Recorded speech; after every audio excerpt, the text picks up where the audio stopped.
충격. 3억 원으로 시어머니를 속인 막장 며느리의 정체가 드러났습니다. 오늘 여러분이 들으실 이야기는 실제로 일어난 소름 끼치는 사건입니다.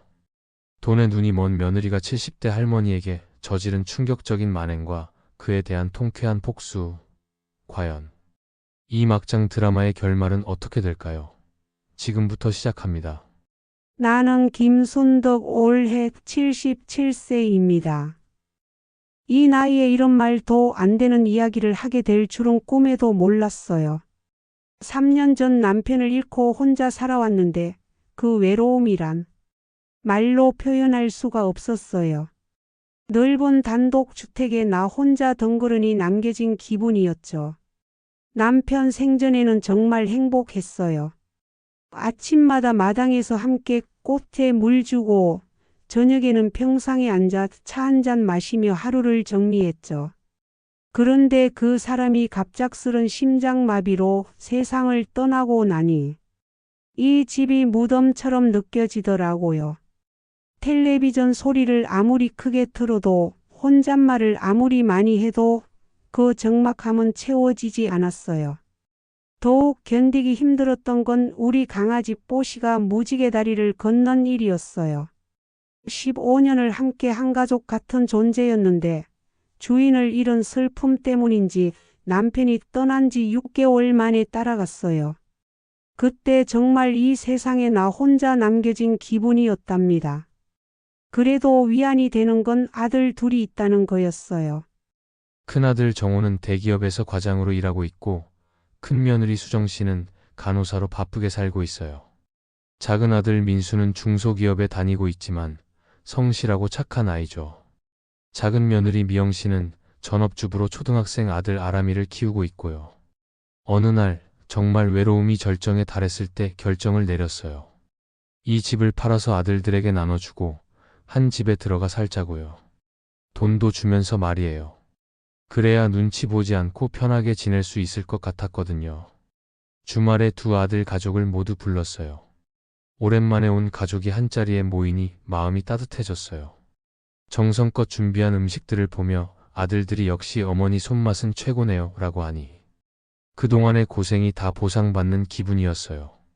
식사 중에 조심스럽게 말을 꺼내서요.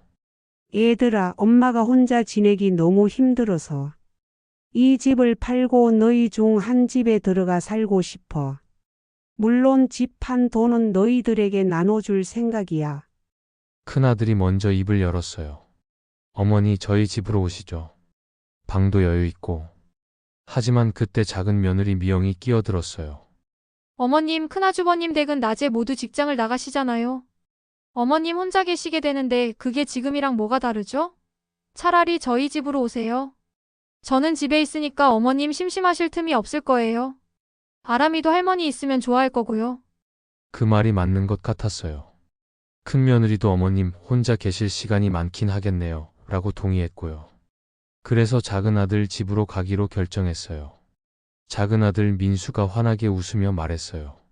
엄마 정말 좋겠어요. 매일 어머니 얼굴 보고 대화도 나누고 아람이는 할머니에게 재롱도 부리고 정말 행복한 가정이 될 것 같아요. 미영도 따라 웃었어요. 어머님, 제가 정말 정성껏 모실게요. 맛있는 음식도 해드리고 불편한 것 없게 해드릴게요. 그때만 해도 정말 진심인 줄 알았어요. 그날 밤 설거지를 하면서 혼자 중얼거렸어요. 이제 더 이상 혼자가 아니구나. 손주 재롱도 보고 며느리와 수다도 떨고 얼마나 행복할까. 가슴이 벅찼어요. 하지만 이때 나는 몰랐어요. 미영의 머릿속에는 이미 치밀한 계획이 들어있다는 것을요. 3억 원이라는 거금에 눈이 멀어 시어머니를 이용하려는 끔찍한 음모가 시작된 것이었죠. 집을 부동산에 내놓자 생각보다 빨리 팔렸어요. 3억 2천만 원. 1억 6천만 원을 작은 아들에게 주고 나머지는 내가 생활비로 갖기로 했어요. 미영은 그 돈으로 25평 아파트에서 34평 아파트로 이사했어요. 이사 당일 미영이 부산스럽게 움직이며 말했어요. 어머님, 정말 넓고 좋은 집이죠? 어머님 방도 따로 마련했고 화장실도 2개나 되어요. 정말 좋은 아파트였어요. 햇빛도 잘 들고 전망도 훌륭했어요. 처음 며칠은 정말 좋았어요. 아침에 일어나면 미영이 어머님 잘 주무셨어요. 라고 인사하고 함께 아침을 먹었어요. 아람이는 할머니 하고 뛰어와서 안겨서 애교를 부렸고요. 이런 게 가족이구나 싶었어요. 하지만 이상한 기운은 일주일 후부터 감돌기 시작했어요. 미영이 슬쩍 다가와서 말했어요. 어머님 혹시 돈 좀 더 있으세요? 너무 뜬금없어서 응. 돈이 왜 또 필요한데? 라고 물었죠. 그러자 미영의 표정이 달라지더라고요. 어머님 솔직히 말씀드리면 넓은 집으로 이사 오니까 관리비도 많이 나오고 아람이 학원비도 더 비싼 곳으로 보내야 하고 생각보다 돈이 많이 들어가네요. 나는 당황했어요. 그렇다고 내가 가진 돈을 다 줄 수는 없지 않니? 나도 여기서 먹고 살아야 하는데. 미영이 냉소적으로 웃더라고요. 그렇군요. 그럼 어쩔 수 없네요. 그리고는 돌아서서 가버렸어요. 그 뒷모습에서 뭔가 음산한 기운이 느껴졌어요. 그날부터 미영의 태도가 조금씩 달라지기 시작했어요. 어머님 드시라고 차를 가져다 주면서도 뭔가 억지로 하는 느낌이었어요. 웃음에서 온기가 사라졌고 대화할 때도 형식적으로만 대답했어요. 더 이상한 건 아람이에게 하는 말이었어요. 아람아 할머니한테 너무 달라붙지 마. 할머니도 피곤하시잖아. 아이가 나에게 오는 걸 은근히 제지하더라고요. 어느 날은 내가 좋아하는 드라마를 보고 있는데 미영이 리모컨을 가져가며 말했어요. 어머님 TV 소리가 너무 커요. 아람이가 공부에 집중을 못해요. 하지만 아람이는 거실에 없었어요. 방에서 게임을 하고 있었는데 말이에요. 한 달이 지나자 미영은 아예 대놓고 불만을 표시하기 시작했어요. 어머님 우리 집이 호텔인 줄 아세요? 하루 종일 드라마만 보시고 집안일은 하나도 안 도와주시고. 나는 억울했어요. 며느리야, 내가 뭔가 도와주려고 하면 위험하다고 하지 말라고 하잖니. 그건 정말 위험해서 그런 거예요. 괜히 사고 나면 누가 책임져요? 이런 식으로 뭘 해도 불만, 안 해도 불만이었어요. 점점 이 집에서의 내 존재가 짐덩어리가 되어가는 느낌이었어요. 그러던 어느 겨울날이었어요. 마트에 장을 보러 가려고 현관문을 나서는데 빙판길에 미끄러져서 넘어졌어요. 순간 팔에 엄청난 통증이 몰려왔어요. 아이고. 소리를 지르며 쓰러졌는데 팔이 이상하게 꺾여 있더라고요. 미영이 뛰어나와서는 걱정되는 표정이 아니라 짜증난 표정을 지었어요. 어머님, 조심 좀 하시지. 이제 어떻게 해요? 병원에 가서 검사를 받으니 팔뼈가 부러졌다고 하더라고요. 깁스를 하고 돌아오는 길에 미영이 한숨을 푹 쉬며 말했어요. 정말? 이제 집안일도 제가 다 해야 하고 어머님 뒷바라지까지. 너무 힘들어요. 나중에 안 사실인데 그날 아침 미영이 현관 앞에 일부러 물을 뿌려놨더라고요. 계획적으로 나를 다치게 한 거였어요. 정말 소름 끼치는 일이죠. 깁스를 하고 나니 정말 불편했어요. 화장실 가는 것도 밥 먹는 것도 옷 입는 것도 다 도움이 필요했어요.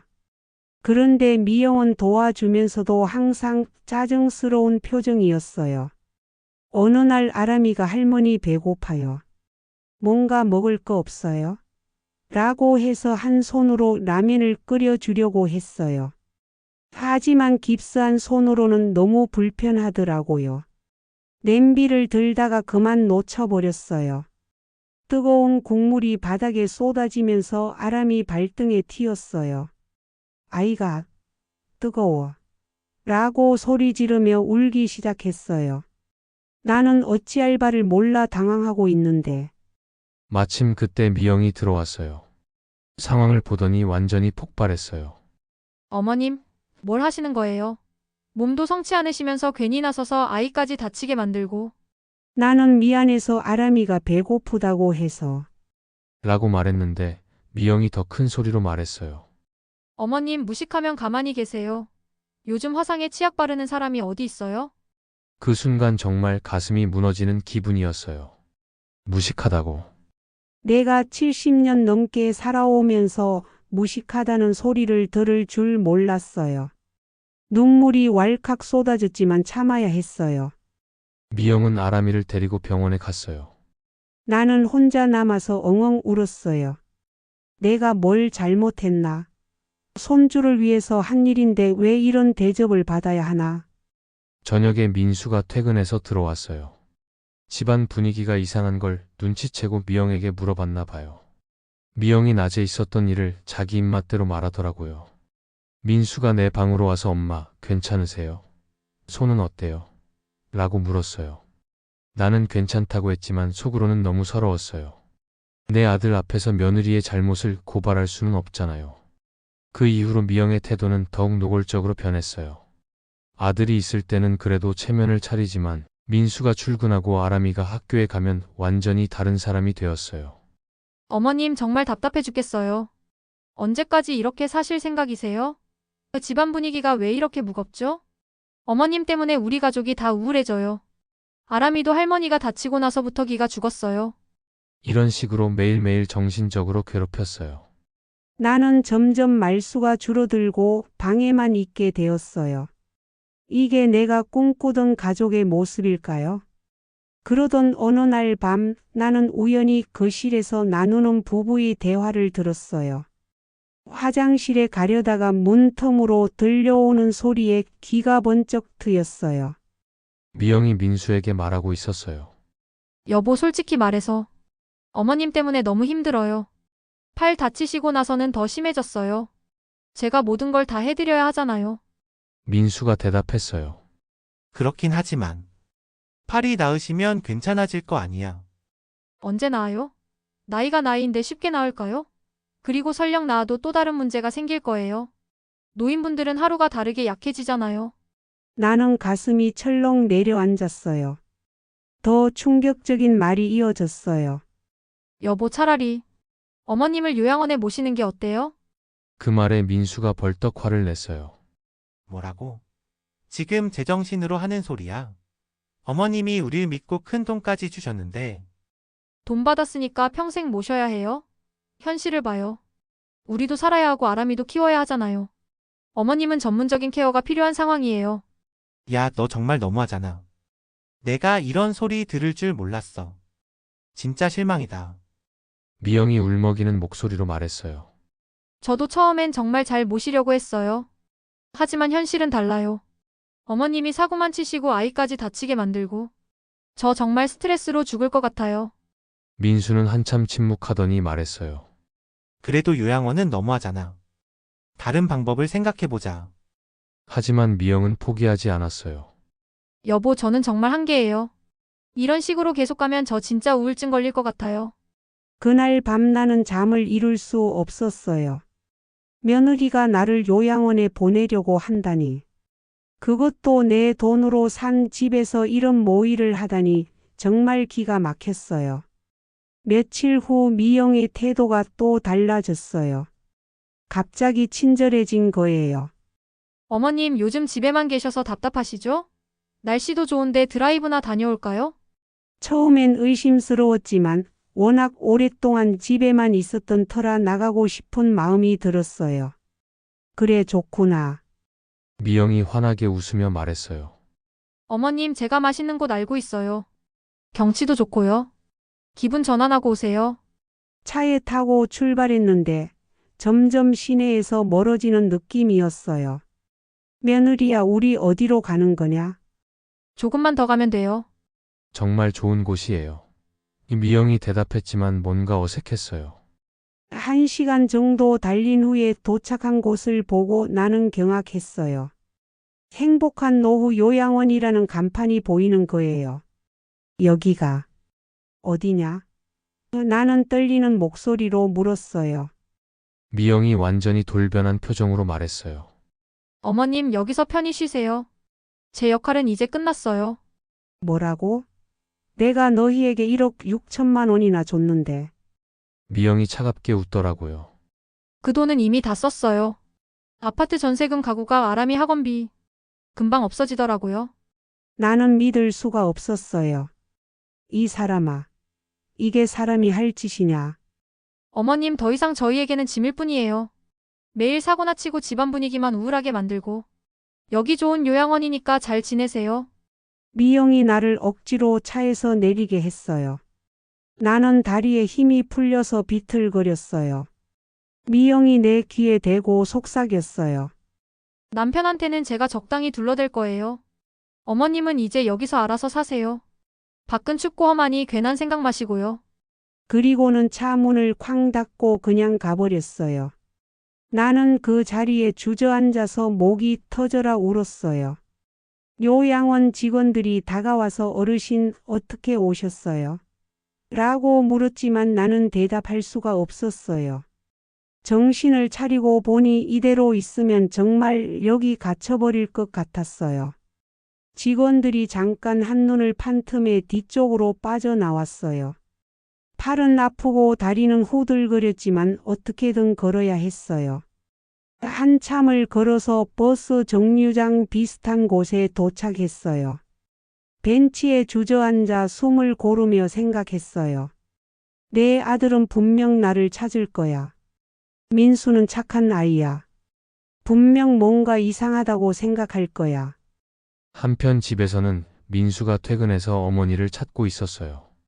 여보, 어머니 어디 가셨어? 방에도 안 계시는데. 미영이 태연하게 거짓말했어요. 글쎄요, 어머님이 친척분 댁에 간다고 하시더라고요. 혼자 나가시던데요. 그래? 그런데 어머니가 어디 가신다고 하면 나한테도 말씀하실 텐데. 이상하네. 민수는 뭔가 수상함을 느꼈어요. 어머니 휴대폰에 전화했지만 꺼져 있었어요. 여보, 정말 몰라? 어머니가 갑자기 사라질 이유가 없는데. 미영이 짜증스럽게 대답했어요. 저는 정말 몰라요. 제가 어머님 일일이 간섭할 건가요? 민수는 점점 의심스러워졌어요. 집안을 샅샅이 살펴보니 어머니 옷이나 소지품들이 그대로 있었어요. 정말 친척 집에 간 거라면 뭔가는 챙겨가셨을 텐데. 그때 문득 주차장을 확인해 봐야겠다는 생각이 들었어요. 차에 설치된 블랙박스를 확인하면 뭔가 단서가 있을지 모르니까요. 여보, 나 차 한번 봐볼게.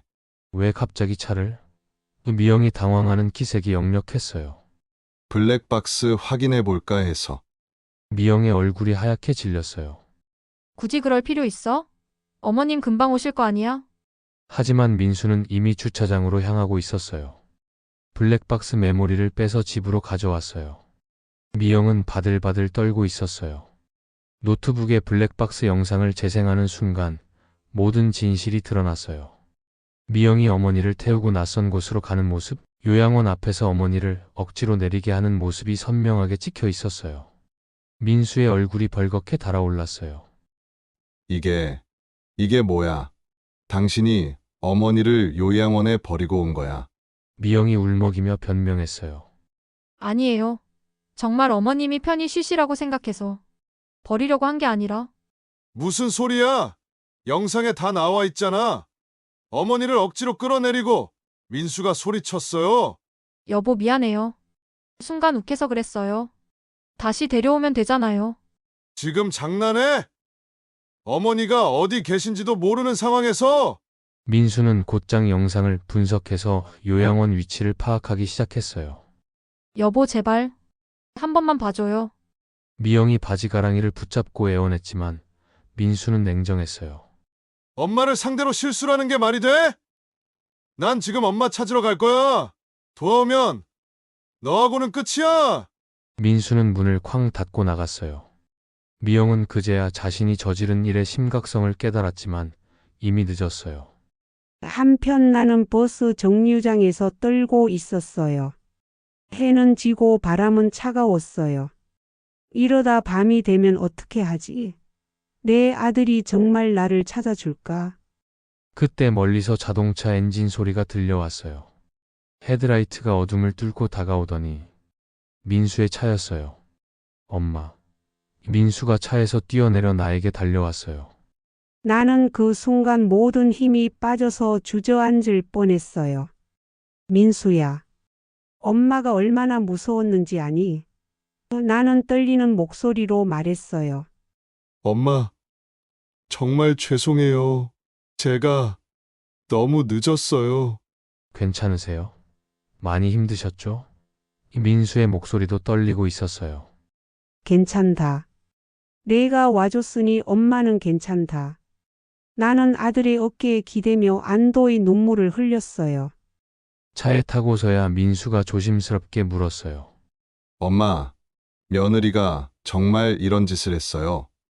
블랙박스에는 일부만 찍혔는데 나는 모든 것을 털어놓았어요. 처음 돈을 더 달라고 한 것부터 일부러 빙판을 만들어 나를 다치게 한 것, 손주 사고를 빌미로 나를 무식하다고 모욕한 것, 그리고 마지막에 요양원에 버리며 했던 막말까지. 민수는 핸들을 잡은 손을 부들부들 떨었어요. 엄마, 정말 죄송해요. 제가 몰랐어요. 아니, 알아봤어야 했는데 괜찮다, 아들아. 내가 모르는 게 당연해. 그 사람이 너 앞에서는 완전히 다른 얼굴을 보였으니까.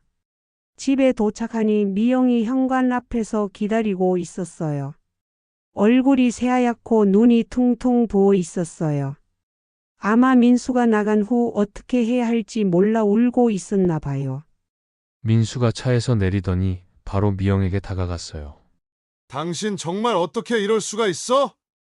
내가 블랙박스 영상 다 봤어. 어머니한테서 직접 다 들었고. 미영이 무릎을 꿇으며 울었어요. 여보, 정말 잘못했어. 내가 정신이 나갔었나 봐. 제발 용서해줘. 나는 천천히 차에서 내려 미영을 바라봤어요. 미영 씨, 나이 든 시어머니가 무슨 죄가 있어서 이런 대접을 받아야 했나요?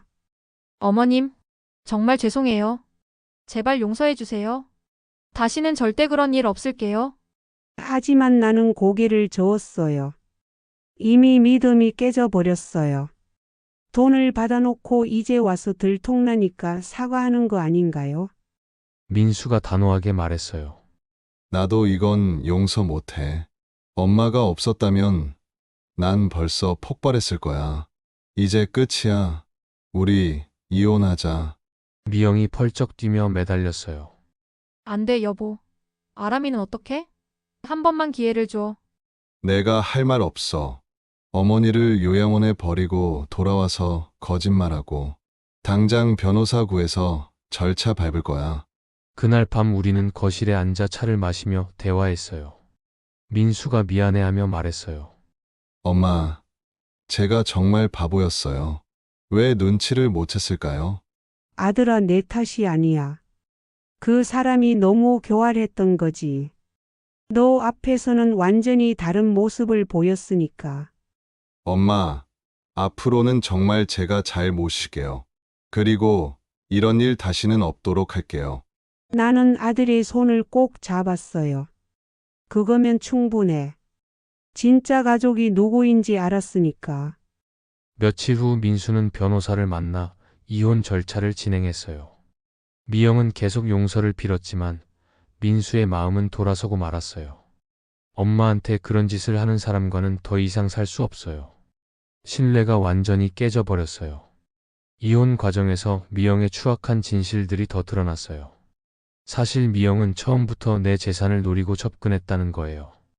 결혼 전부터 남편 가족의 재산 상황을 철저히 조사했고, 특히 시어머니가 소유한 집에 대해서도 미리 알고 있었다고 하더라고요. 더 충격적인 건 미영이 다른 사람들에게 한 말이었어요. 동네 아줌마들에게 우리 시어머니 치매 기미가 있으셔서 요양원에 모실 생각이라고 거짓말을 퍼뜨리고 다녔다는 거예요. 미리 알리바이를 만들어 둔 거죠. 또 1억 6천만 원을 받고서도 시어머니 모시는 게 이렇게 힘들 줄 몰랐다. 차라리 요양원비 내고 맡기는 게 낫겠다는 식으로 주변 사람들에게 말하고 다녔대요. 정말 치밀한 계획이었어요. 재판에서 이 모든 사실이 드러나자 판사도 경악했어요. 계획적이고 지속적인 학대라고 판결문에 명시했고, 미영은 아람이 양육권도 잃게 되었어요. 미영의 친정 부모님도 와서 나에게 사과했어요. 정말 죄송합니다. 저희 딸이 이런 짓을 할 줄 몰랐어요. 하지만 이미 벌어진 일을 되돌릴 수는 없었죠. 그 과정에서 큰아들 가족도 상황을 알게 되었어요. 큰며느리 수정씨가 화를 내며 말했어요. 어떻게 시어머니한테 그런 짓을 할 수가 있어요. 정말 사람이 아니에요. 큰아들도 엄마, 처음부터 저희 집으로 오시지 그랬어요. 이런 일 당하실 줄 알았으면. 라고 후회했어요. 하지만 나는 이미 작은 아들과의 결속이 더 강해진 상태였어요. 이 시련을 함께 겪으며 진짜 가족이 무엇인지 깨달았거든요. 미영이 짐을 싸서 집을 떠나는 날, 마지막으로 나에게 다가왔어요. 어머님, 정말 마지막으로 한 번만 용서해 주세요. 나는 냉정하게 말했어요. 미영 씨 용서는 하겠어요. 하지만 잊지는 않을 거예요. 그리고 다시는 내 가족 앞에 나타나지 마세요. 아람이는 어떻게 되는 거예요? 아람이는 우리가 잘 키울 거예요. 당신 같은 엄마 밑에서 자라는 것보다는 낫겠죠. 미영은 더 이상 말하지 못하고 그냥 나갔어요. 그 뒷모습을 보며 나는 복잡한 감정이 들었어요. 미안하다는 생각보다는 이제야 진짜 평화가 올 것 같다는 안도감이 더 컸어요. 그 후 몇 달이 지났어요. 민수는 아람이와 함께 새로운 생활을 시작했어요. 아이는 처음엔 엄마가 없어진 것을 힘들어했지만 할머니와 아빠의 사랑을 받으며 점차 안정을 찾아갔어요. 할머니, 엄마는 언제 와요? 아람이가 가끔 물어봤지만 나는 아이가 이해할 수 있는 선에서 설명해줬어요. 엄마는 할머니한테 나쁜 일을 해서 멀리 가게 됐어. 하지만 할머니와 아빠가 아람이를 더 사랑해 줄게. 시간이 지나면서 아람이는 오히려 더 밝아졌어요. 엄마가 있을 때는 항상 긴장하고 있었던 것 같은데 이제는 자유롭게 할머니에게 안기고 애교를 부렸어요. 민수도 변했어요. 엄마, 제가 정말 처없었어요. 사람을 겉모습으로만 판단했네요. 앞으로는 정말 엄마 말씀 잘 들을게요. 큰아들 가족도 자주 놀러 왔어요. 온 가족이 모이면 예전보다 훨씬 화목했어요. 미영이라는 독이 빠지고 나니 모든 게 자연스러워졌어요. 어느 일요일 온 가족이 모여서 식사를 하고 있었어요. 아람이가 할머니, 우리 이렇게 계속 살면 안 돼요? 라고 물었어요. 나는 아이를 안으며 말했어요. 그럼 우리 쭉 함께 살자. 큰 며느리 수정 씨가 말했어요. 어머님, 그동안 정말 고생 많으셨어요. 이제는 좋은 일만 있을 거예요. 민수가 내 손을 잡으며 말했어요. 엄마, 저 때문에 힘든 일 겪게 해서 정말 죄송했어요. 앞으로는 제가 진짜 효자가 될게요. 나는 가족들을 바라보며 미소 지었어요. 힘든 일이 있었지만 덕분에 진짜 가족이 누구인지 알게 됐구나. 이제 정말 행복해. 그날 밤 나는 창밖을 바라보며 생각했어요. 3억 원이라는 돈 때문에 시작된 이 모든 일들. 처음엔 돈이 있으면 사람들이 나를 더 잘 대해 줄 거라고 생각했어요. 하지만 결국 돈에 눈이 먼 사람은 진심으로 대하지 않는다는 걸 깨달았죠. 진짜 가족은 돈이 있든 없든 상관없이 서로를 사랑하는 사람들이에요. 미영 같은 사람은 돈이 있을 때만 좋은 얼굴을 하다가 필요 없어지면 버리는 거죠. 하지만 이 시련을 통해 더 큰 것을 얻었어요. 민수와의 관계가 더 깊어졌고 아람이와도 더 가까워졌어요. 큰아들 가족과도 더 자주 만나게 되었고요. 몇 개월 후 미영에 대한 소식이 들려왔어요. 친정으로 돌아가서 살고 있다는데 주변 사람들로부터 따가운 시선을 받고 있다고 하더라고요. 시어머니를 요양원에 버렸다는 소문이 퍼져서 어디서든 환영받지 못한다고 해요. 나는 그 소식을 들으며 복잡한 기분이었어요. 미안하다는 생각은 들지 않았지만 그래도 한때는 가족이었던 사람이니까. 하지만 자업자득이죠. 1년 후 민수가 새로운 사람을 만났어요. 이번엔 정말 착하고 진실한 여성이었어요. 간호사인 은주 씨였는데 첫 만남부터 나에게 정중하게 인사했어요. 어머님 안녕하세요. 민수 씨한테 어머님 이야기 많이 들었어요. 정말 고생 많으셨다고 들었는데 나는 은주 씨를 보며 느꼈어요. 이 사람은 진짜구나. 미영과는 전혀 다른 진실한 마음이 느껴졌어요. 은주 씨는 아람이에게도 정말 잘해줬어요. 아람아, 이모가 맛있는 거 사줄까? 하며 자연스럽게 아이와 친해졌어요. 아람이도 금세 은주 이모를 좋아하게 되었어요. 민수와 은주 씨가 결혼하기로 했을 때 나는 정말 기뻤어요. 이번엔 진짜 좋은 사람 만났구나. 결혼식 날 은주 씨가 나에게 꽃다발을 건네며 말했어요. 어머님, 저 정말 잘하겠어요. 어머님을 진짜 친엄마처럼 모실게요. 나는 그 말에 눈물이 났어요. 이게 진짜 며느리구나. 돈을 보고 접근하는 게 아니라 진심으로 가족이 되려고 하는 사람이구나. 지금 우리는 정말 행복하게 살고 있어요. 은주 씨는 약속대로 나를 친어머니처럼 모셔줘요. 아침마다 어머님 주무 잘 쉬었어요? 하며 인사하고 내가 좋아하는 음식도 해줘요. 아람이도 새엄마를 친엄마처럼 따라요. 할머니, 우리 엄마 정말 좋은 사람 맞죠? 하며 자랑해요. 민수는 이제 정말 든든한 가장이 되었어요. 엄마, 이번 생은 정말 잘한 것 같아요. 좋은 사람 만나서 정말 다행이에요. 가끔 미영을 떠올릴 때가 있어요. 하지만 원망보다는 교훈으로 받아들여요. 사람을 볼 때 겉모습이나 말만 듣지 말고 진심을 봐야 한다는 걸 배웠거든요. 그리고 돈으로 시작된 관계는 결국 돈으로 끝난다는 것도 깨달았어요. 진짜 가족은 돈이 있든 없든 변하지 않는 사람들이에요. 지금 나는 정말 행복해요. 좋은 아들과 착한 며느리, 그리고 사랑스러운 손주와 함께 살고 있어요. 미영 때문에 힘든 시간을 보냈지만 그 덕분에 진짜 행복이 뭔지 알게 되었어요. 여러분도 혹시 돈 때문에 힘든 일을 겪고 계신다면 기억하세요. 진짜 가족은 돈으로 살 수 없어요. 그리고 돈에 눈이 먼 사람들은 언젠가 자신이 저지른 일의 대가를 받게 되어 있어요. 미영은 3억 원을 위해 시어머니를 버렸지만 결국 가족도 잃고 사회적 신뢰도 잃었어요. 반면 우리는 그 시련을 통해 더 강한 가족이 되었죠. 지금도 가끔 창밖을 바라보며 생각해요. 인생은 정말 한치 앞을 모르는 것 같아요. 하지만 진심으로 사람을 대하고 가족을 소중히 여긴다면 어떤 시련이 와도 결국 좋은 결과가 있을 거예요.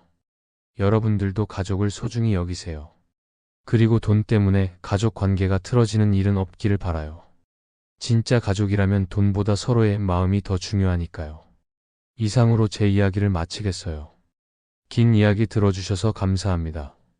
여러분 모두 행복한 가정 꾸리시길 바라며 구독과 좋아요, 알림 설정도 부탁드립니다.